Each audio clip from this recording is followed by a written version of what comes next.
Le Seigneur Jésus nous dit dans Matthieu 24, 14 que l'évangile du royaume doit premièrement être annoncé, alors viendra le royaume des cieux. Cette bonne nouvelle du royaume sera prêchée dans le monde entier pour servir de témoignage à toutes les nations. Alors viendra la fin. Les prophéties du Seigneur s'accompliront entre la fin de cet âge et la manifestation du royaume des cieux. Il montre ce qui mettra un terme à la fin de cet âge et à l'introduction du royaume. En lisant ce passage de Matthieu, nous voyons que pour que cet âge prenne fin, les enfants de Dieu doivent être les témoins de l'évangile du nouveau royaume et annoncer précisément cet évangile. Dans la période qui précède la fin de cet âge, nous devons être les témoins vivants de l'évangile du royaume. Le Seigneur éveille l'intérêt de ses enfants à l'égard du royaume de Dieu. Et c'est un signe encourageant. Mais me diriez-vous, qu'est-ce que le royaume des cieux? Il est communément admis que le royaume sera caractérisé par le règne de Christ et de l'Église. En fait, c'est bien plus que cela. Certains essaient de faire une distinction entre l'évangile du royaume et l'évangile de la grâce. Cela n'est vraiment pas nécessaire. Si parmi nos auditeurs, nos auditrices, quelques-uns insistent sur cette distinction,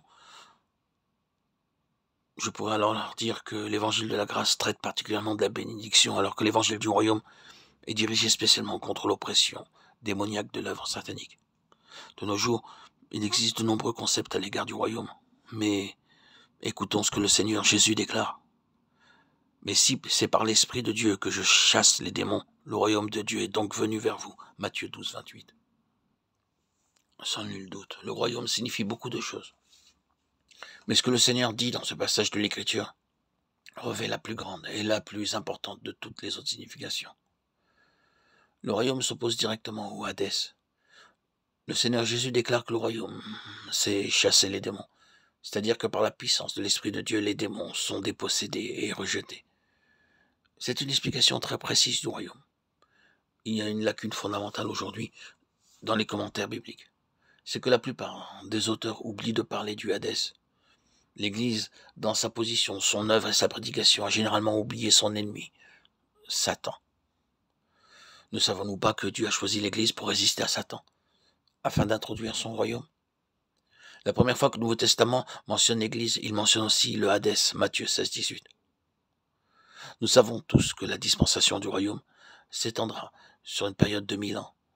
Mais quelle est la relation qui existe entre ces 1000 années et Satan? Dans les premiers versets du chapitre 20 de l'Apocalypse, il nous est dit que ce sera le temps pendant lequel Satan sera enchaîné dans l'abîme. Ce sera un temps d'humiliation pour lui.